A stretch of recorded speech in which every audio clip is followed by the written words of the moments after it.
Sir Don, and we are now on our third lesson, that is factoring sum or difference of two cubes.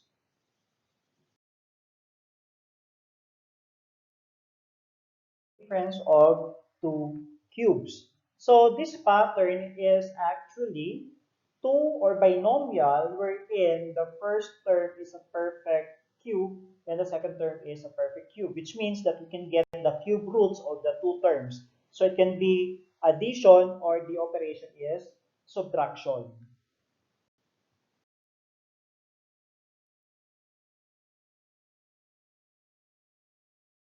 Is 2, 3. As you can see, the operation is addition. Then we have the exponent 3 for the first term and exponent 3 for the second term.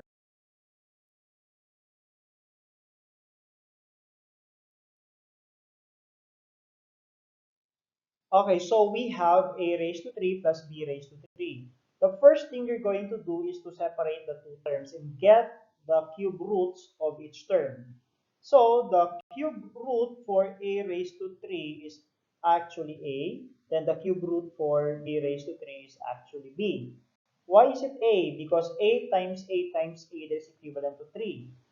When we say cube root, you're going to get a number that if multiplied to itself 3 times will give you a raised to 3. And that number is letter A.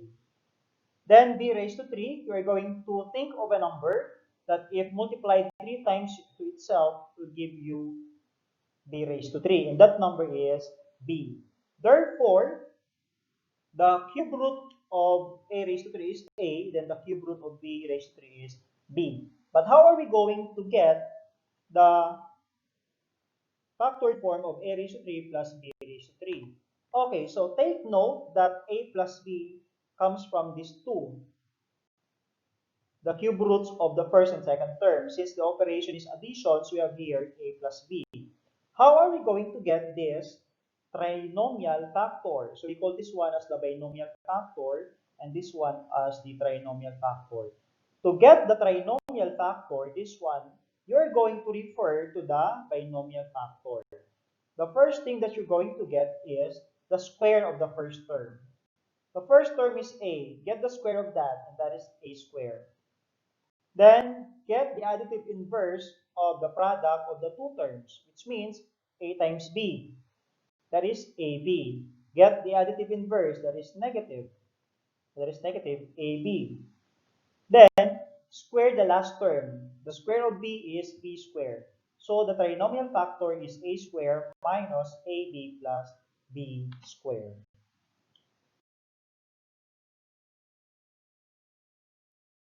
Find the complete factors of 1,331x raised to 6 plus 125.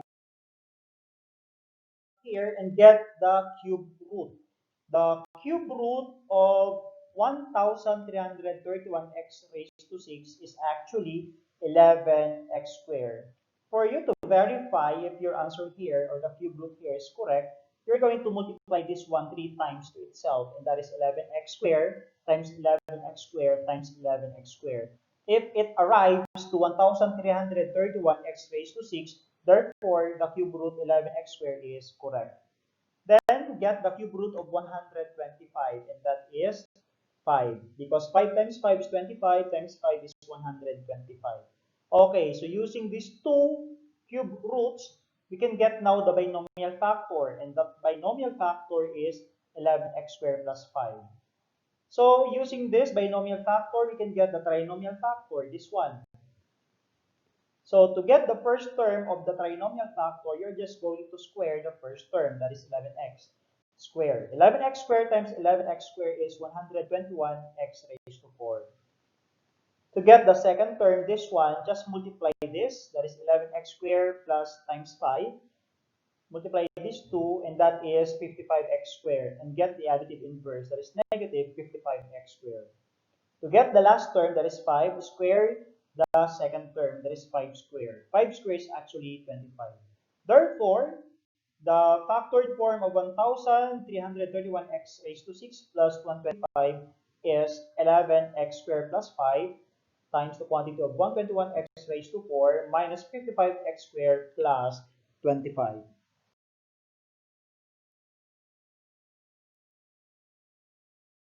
Involves a fraction. Again, this is challenging to students who are not that so good in manipulating fractions. Factored form of 1/8 x raised to 3 plus 64 y raised to 3. The first thing again, you're going to get the cube root of 1/8 x raised to 3. To get the cube root of 1/8 x raised to 3, you're just going to get the cube root of 1, and that is 1. Then the cube root of 8, that is 2. Why is it 2? Because 2 times 2 is 4 times 2 is 8. Or multiplying 2 to itself thrice or 3 times, that is 8. And the cube root of x raised to 3 is x. Then the cube root of the second term, that is 64y raised to 4, is y, or 4y.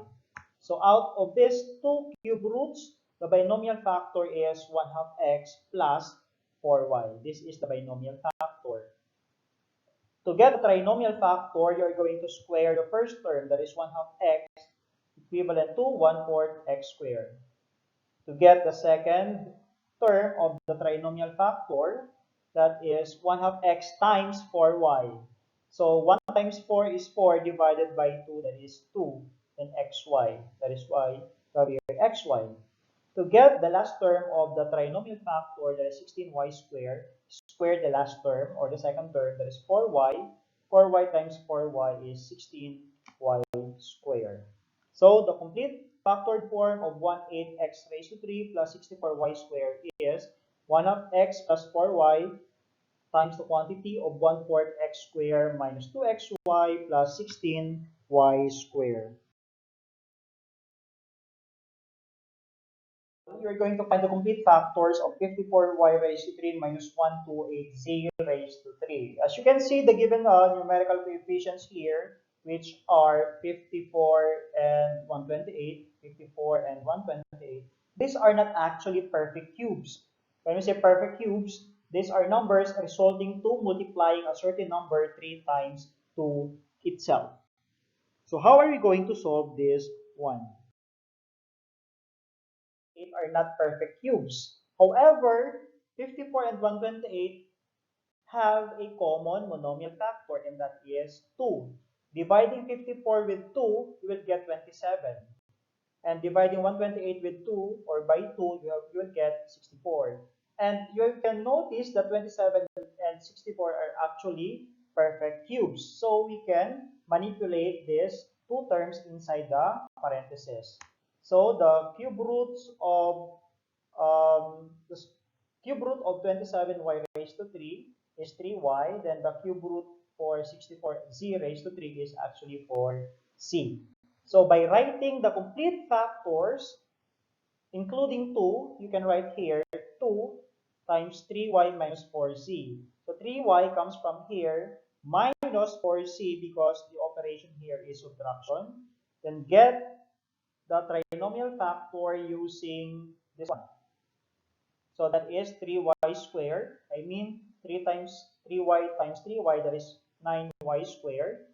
Then get the additive inverse of the product of the two terms, that is 3y times negative 4c, that is negative 12z or yz.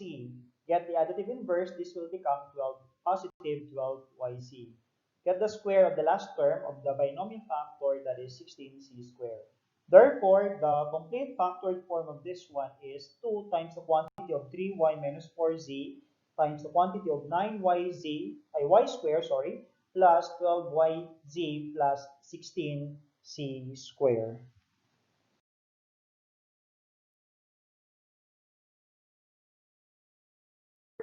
Sample problem number 5. Find the complete factors of negative p cubed minus 64q cubed.